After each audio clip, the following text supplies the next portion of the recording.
everybody, I'm Ig, the Honda guys. How's you guys doing? And I hope it's not too late to wish Happy Chinese New Year to you all. And as promised, we are going to announce the lucky subscribers for our giveaway contest once we reach 1000 subscribers. I got a lot of entries from our viewer where we got around 100 to 200 commenters that joined this giveaway contest. Just a recap, this channel started in 2021 and we have reviewed almost all of the Honda latest lineup in Malaysia, including some Type R and JDM model.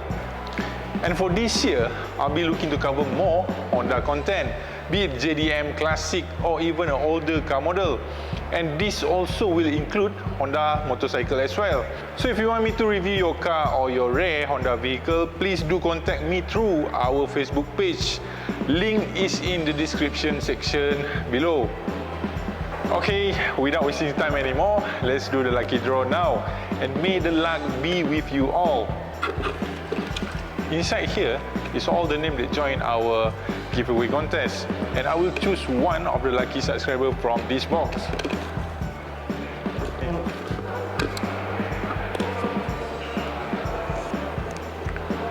Okay, before I announce the name, I remember this viewer where he always comment our hashtag in every latest video that we produce. And lucky for him, he just got himself the Samsung Watch 4 as our lucky winner. And the name of our lucky winner is Ashdik Singh Bim. And I hope I pronounce your name correctly. Congratulations to you. And you may contact me through our Facebook page and the link is included in the description below. Once again, I would like to thank all of you that keep supporting us, and yes, we definitely will do more giveaway contests in the future. Do spread the words out and share our channel to your friends and families, as there will be a lot of exciting video coming soon.